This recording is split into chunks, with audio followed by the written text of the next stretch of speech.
If you can get the sound of the gen, know that I am finally experiencing Nigeria gen drama. Since I came to Nigeria a couple of weeks back, I have been living in like some really fine estates, and at no point did I get like the noise of the gen. So when we came into Nigeria, we stayed on the Lekki Island. It's kind of more high privilege. Lifestyle in that part costs more. There's more convenience in that area.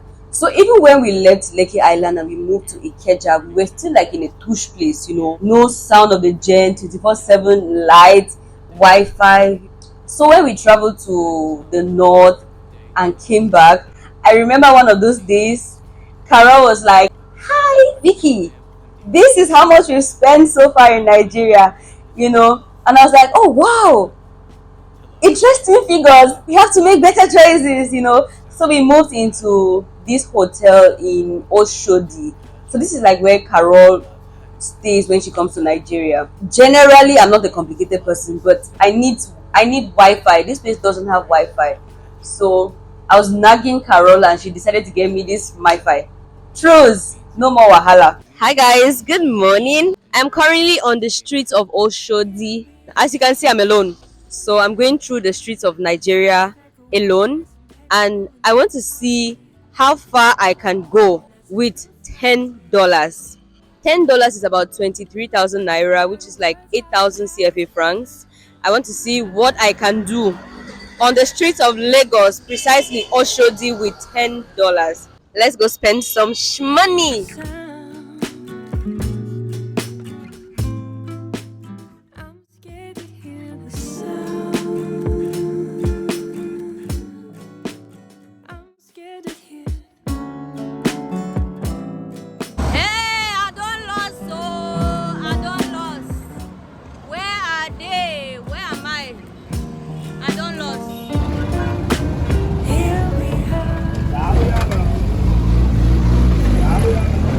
So I reached out to my Nigerian sister Virtue Grace, and she gave me directions on how to meet her and then on how to proceed with my journey. One thing that has helped me is writing down directions in my notebook. I know where to stop, I know how much to pay, and that just makes walking around easy. I changed my mind. I'm no longer spending $10.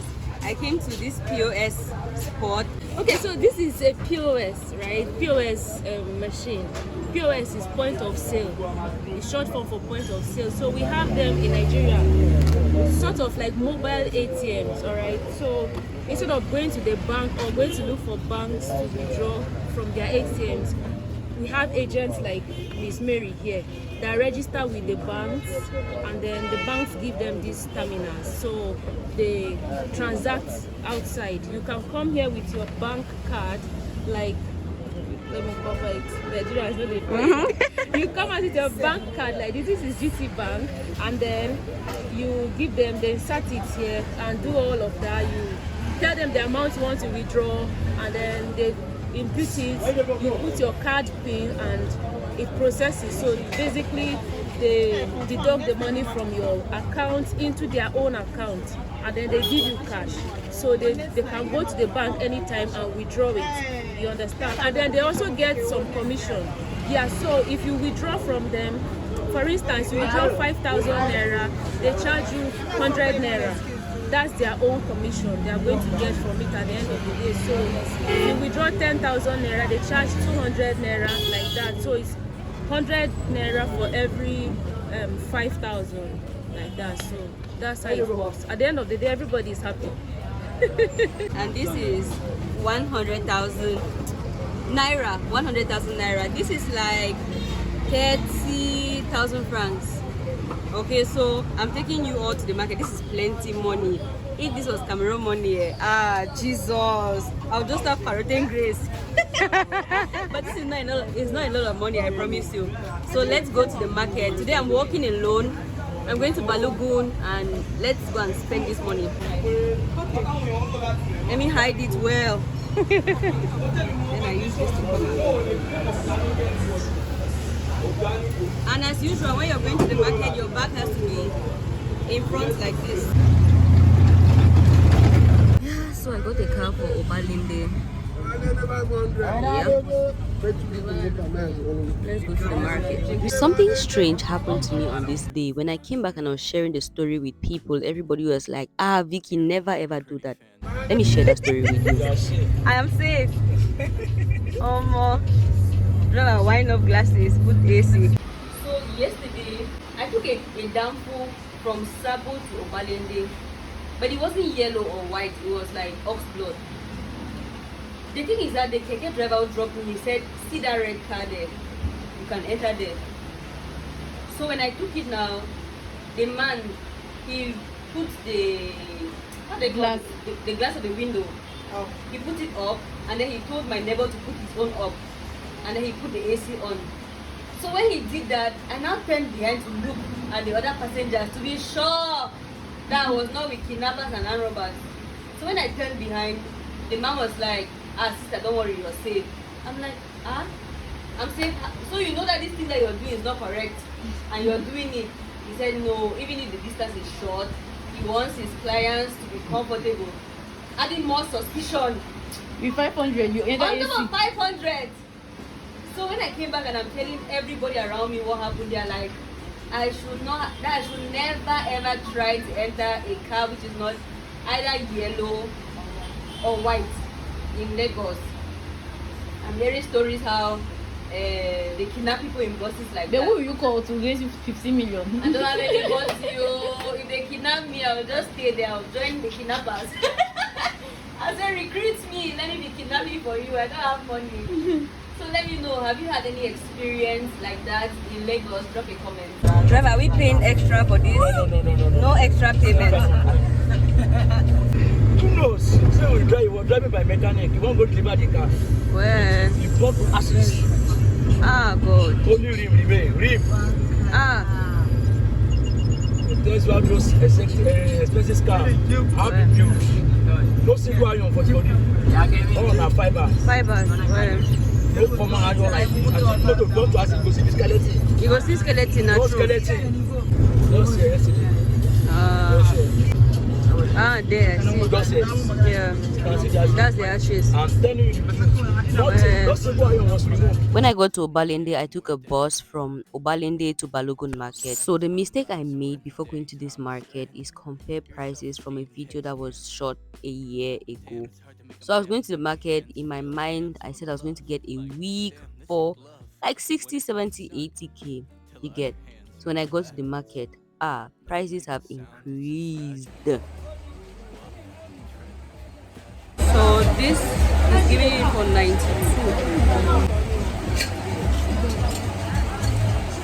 Balogun market.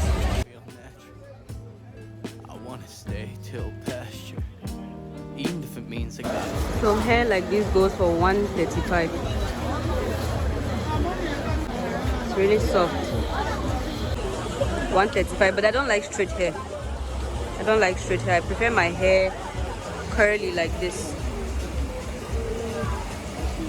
He says he can give this for 90,000. So I'm taking mine, the one I tried out, I'm taking it for 92. Angel, I will follow you today. Fire. Fire. Don't say you fire. I'll try another one. Okay. Angel of the end. I go look at. Let's see again. Try this one, but no stop the video. Just no stop video. Just put them. But you make them too short. So how this one then? You be fire. Angel Say of the fine. end. You fire. Angel of waiting. Angel of the end. I go choose whether or not this one I want. Put that second one, Which one? That's the one I give you. Okay. You see your glasses, sir. Say, man, don't touch about me. No touch am, just make it play. So how this one then? My sister, you be I didn't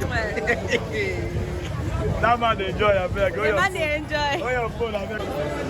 I give you money. How much my person? You say 4,000 now. No, I'm not saying, I you say. And I mean say. I you say, not you say.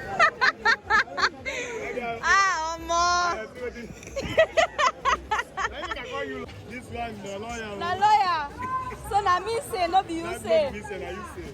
So you say wait, I say for I you. say, make give me. Oh yeah, see what in there because of I like to give me 6,000. You like me? You want me? I give you You be 6,000. I like. I like if you say you never marry a gay brother, we don't make money. No be paying me out. Where they for London, you can carry them go anywhere you want. I want to give you. So now only your brother will get money if he marry me. No, I want people to take care of you. He will take care of me. Your wisdom and your wiseness, you're gonna give her I mind. feel like you won't get the authentic vibe of a country if you stay in just like bush places. You need to relate with the locals. God. My money don't finish, oh. All the money finished. I buy 3 things. I decided to tour Nigeria and experience Nigeria. So far, I have traveled to Onitsha, I have traveled to Owerri, road trips. I've taken a road trip from Owerri to Abuja, Abuja to the north, Abuja to Kaduna, Abuja back to Lagos, and I am currently in Oshodi. One thing that has helped me a lot in my Nigerian trip is this good boy right here, my notebook. The network may not work. Network may not work in some places, and if you're depending solely on GPS, you enter one chance but because of the crowd, sometimes there's like network congestion. Take for example, you go to a market and you're trying to sort yourself out. I need a notebook. So what I do with my notebook is I write down my trajectory and how much it costs for me to move from one place to another. So one thing is that as we came back to Lagos and we are trying to just work on our financial choices, because this is just one out of like plenty countries we want to visit, you know. So when we came back, I'm not doing paid rides again. I've been doing Danfo, Keke, Okada, you know. So what I do is I just write down my trajectory, how much it costs to move from one place to another. That way I'm also not on my phone like that trying to figure out my next stop. In Cameroon, when I'm moving around, I don't open my phone. It's one of my security measures. Like, it doesn't matter what is pressing. If I am in a market and you're calling my phone, I will not pick it. I will not pick, because Douala boys, they'll seize your phone. I don't know if it's something common here in Nigeria, but if you're in the market and you just do hello, somebody will just slap you and take your phone. It's everywhere. So I have a habit of not taking my phone out when I am in busy places. You can call and call and call, I will not pick. So until I get to like a quiet place, that's where I can take calls and everything. So this notebook has been helping me around Nigeria and helping me to really manage my budget properly. Okay, and it's really been affordable, you know. I can move from one place to another and I don't spend up to 5,000. But before, to move from one place to another and you're getting rides, you pay 15, 20, you know. I paid 20,000 in a ride, more even, like moving from island to mainland. So all of that has changed. I'm now a citizen of Nigeria. I was able to trace the place where they sell rice, but he sells just in the morning. So I really wanted to eat that rice again. I wanted to eat the rice, but no way. So I'm going to find my boss. Go back to Oju Elekba. If you're looking for the rice, it's by this building here, and then you take this entrance. It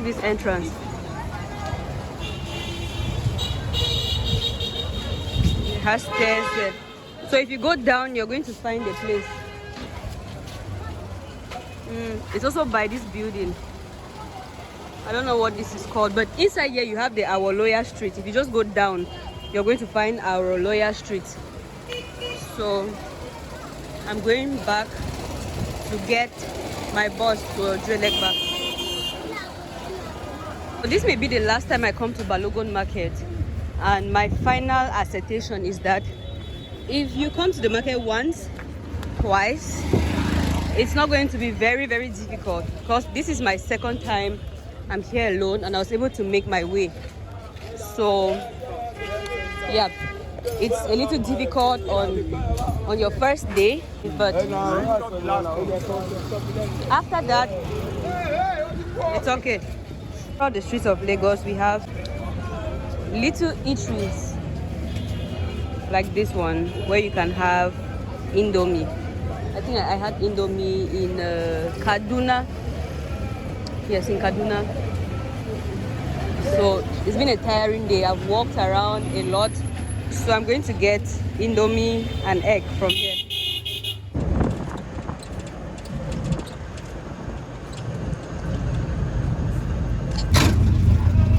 One of the things we did is that I kept converting, like my head is a converter. My head converts. If you hear any grammar which is not grammaring, just forgive me. When I see like a price, I try to convert it to my local currency, and the money in my local currency, I'm like, okay, this makes sense, which is a mistake. It's a mistake you can fall into while in Nigeria, and you end up spending way more than you should have spent. Right now, I'm no longer converting to my local currency to see the value before I get a good or a service. I stay within the Nigerian currency, and this way I am able to spend less and really make use of my money like that. One thing that has helped me in this Nigerian trip is learning a few words. For you to have ease, you're supposed to know how to talk pidgin. For me, pidgin no be problem, because I'm from the English side of Cameroon, and pidgin is a language, it's a thing there, you know. But one thing I noticed about the Nigerian pidgin is for you to really blend in seamlessly, there are a couple of phrases that you need to add to your pidgin words. Or you have like ba,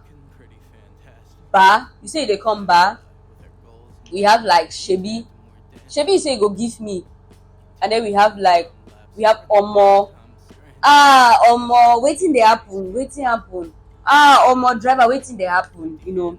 And then we also have like abi, when the gist is tottering, you're like abi oh.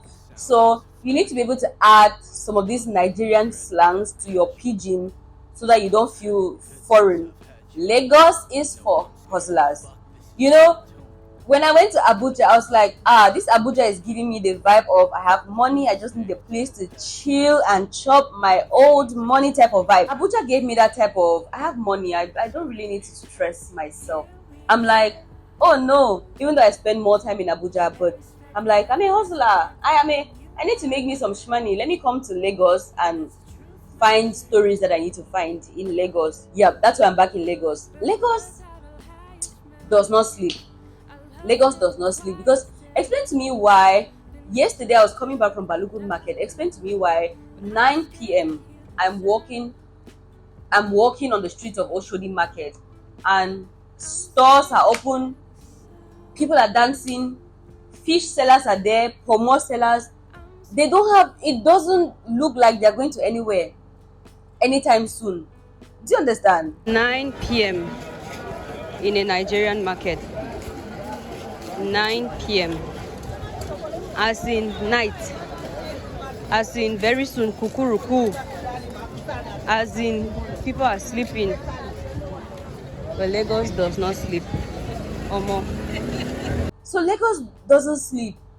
Lagos is for hustlers. So I'm like, yeah, if I'm trying to look for stories, this is the kind of place I need to be in, not in the place where people go to bed really early. I also went to Kaduna. When we went to Kaduna, I don't know if it's because it rained on our first day in Kaduna, but nightlife, I was like, where is the nightlife? Like, no sounds. People are going back home. Can't find a place to chop suya in Kaduna. So I'm like, take me back to Lagos. Oh, Abuja. At least Abuja had some nightlife in some places, but not Kaduna. I feel like the kind of relationship I have with Lagos is I think I can do this. Oh no, I don't think I can do this. Maybe I can do this. Oh no, I'm not really sure. I have that type of relationship with Lagos. Right now my head is banging, and I'm experiencing one of the I don't think I can do this type of vibe, you know, because of the gen. There's like gen in my ears. I woke up with a serious headache. I'm like, oh no, make it stop. So there's that thing that is happening. I can do Lagos. I don't think I can do Lagos. I want to do Lagos. I don't want to do Lagos. You know, I have that thing going on. Drop a comment. Is it something that happens? For the security, everybody is talking about security. Don't travel by road. We traveled by road, and I'm not saying that things have not happened on the road, because prior to my road trip to Abuja, there's this guy on YouTube. He posted I've forgotten his name. I would have linked the. If I find the video, I'm going to put in the description box or something. He shared a story how he was traveling from Abuja to Lagos, and somewhere around Kogi State, their car was stopped. They were kidnapped by armed men. They walked in the bush for about 2 weeks, and eventually money was taken from their family members to release them, So he shared that story. Now this is, I feel like it's a little sensitive, but I also feel like if you keep having fear of doing things, you may not really live life like that. I am from the English side of Cameroon, and since 2016 we've had like a crisis. Okay, they are killing people, they are burning property, the place is backward, like it's bad there, but I'm always going to my village and stuff like that. There are people who have not stepped into Bamenda. There are people who have not stepped into the northwest because of the crisis, because of stories you hear. They are killing people every now and then. There are people who have not stepped into that place for a very long time. But life is there's still life happening in the northwest. You just have to, how do I really explain it to you? You have to be prudent. Even though I go to the northwest every time, I don't walk out at night, and they have like time frames that they put out for people. They say don't walk on Monday, don't go out on Monday. I won't go out on Monday, but I'll do my other activities on different days, but no night activities you get. So I feel like it's the same thing with Nigeria. Like if they put rules, don't do this, don't do it. Lagos to Abuja road trips at night should be a no. So I think it's just, you need to imply security measures like that. And then also, when it comes to like living, Nigeria has, and this is something that Cameroon doesn't have, like estates.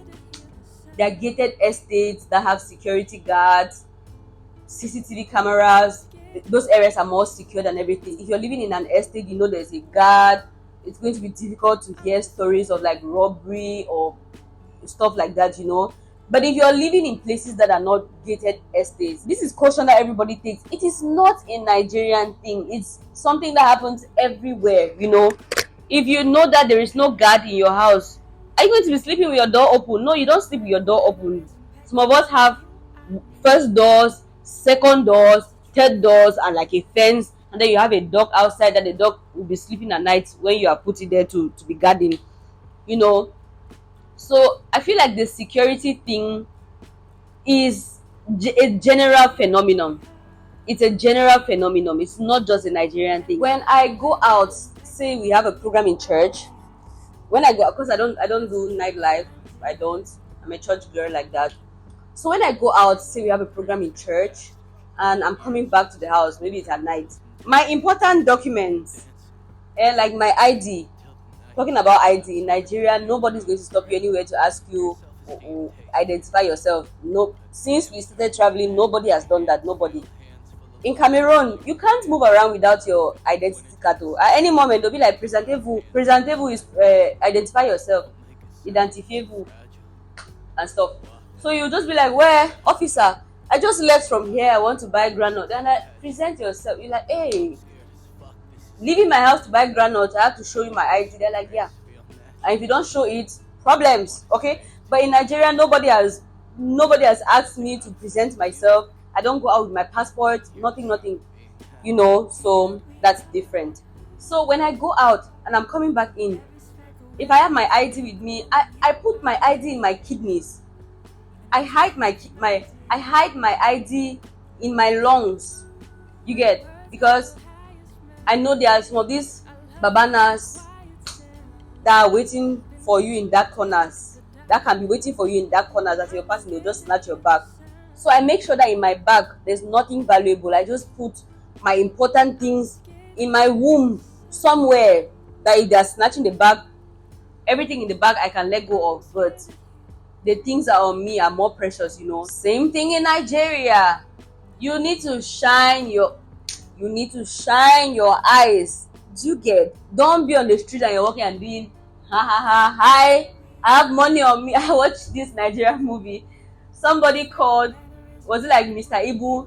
He was like, hello, the 2 million naira, yes, I have it in my pocket. Oh no, Mr. Ibu was one hearing. Hello, the 2 million naira, yes, I have it now in my pocket. Yes, I'm on the bridge, I'm wearing a black cardigan. Okay, I am coming. And then the people around were like, 2 million naira on you now, you're wearing black cardigan, you're coming. They robbed the man, you know. So you can't be doing that in any country, nowhere, because sometimes people on the street, they're just looking for an opportunity to find a place to thief from, you know. So you need to shine your eyes, you need to be vigilant. You don't have to sound foreign and rich and like somebody who is carrying money on them. You need to blend in. So don't walk and be shining your teeth, ha ha ha. In any country, they will deal with you. Do you get? So the security thing, I think it's the same measures that you carry out in other countries that you need to put in Nigeria, that you need to put in Nigeria. It's not like when you come to Nigeria, you have to be extra careful. You have to be extra careful everywhere. Do you get? About the cost of living, Nigerians are like, oh, Nigeria is expensive. Now this is away from the devaluation of the naira. I think it's an affordable country, because even before the devaluation of the naira, we used to still come and buy from Nigeria to go and sell in Cameroon. Do you get? So Nigeria has always been a saving harbor for neighboring countries. You know, you can buy from Nigeria and sell in your countries. So even now, okay, now it makes more sense for business people out all over, because they can now get things at affordable prices and make like more gain in their countries. Nigerians, you're in a good country, oh. And this is one of my observations. Like the first few days I stepped into Nigeria, I was like, this is such a beautiful, rich country. I don't know how to explain it. The atmosphere around, I know you all have your stories about things happening and everything, you know, but the atmosphere I could perceive was an atmosphere that was conducive for growth, an atmosphere that anything you plant can grow. And I'm like, this is such a beautiful country. Anything you plant in Nigeria will grow. And I also feel like the extent to which Nigerians are excellent and out there is based on everything that is happening in their country at this time. To some extent, the system eventually pushes Nigerians to be the excellent individuals we celebrate in all industries around the world. I don't know if that makes sense. They could be crying that things are not working the way they want the things to work, but those cries are building people that we celebrate all around the globe in different industries. Do you get what I mean? It's a good country. It could be in a better place. It could be in a way, oh my God, in a way better place. But in everything we give God thanks. So I thank God for where Nigeria is today. And I feel like that is the attitude that Nigerians should have. Like, thank you, Lord, for where we are today, because you're way better. Oh, how do I explain it, than other countries? Do you understand? So I feel like there should be like a gratitude attitude for where they are now, but also like the push for better because of where they know the nation should be. Does that make sense? I am in Oshodi. Everybody has been telling me, come to Port Harcourt, come to Nigeria, and you don't go to Port Harcourt, you've not gone to anywhere. Like, how much money do I have for me to come to Port Harcourt? Do transfer. When you do transfer, I'll come to Port Harcourt. Do you understand? So currently I am in Oshodi, and the journey continues. So let me see what I can get from this area. I don't know where next we will go to, but we're still around. Okay, I'm looking forward to meeting. If you want to meet, reach out on Instagram. My Instagram is Bih Takwe. I'm looking forward to making like new friends and everything. Thank you for the support. The support has been massive. Support has been so massive. Thank you so much, Nigeria. Peace out.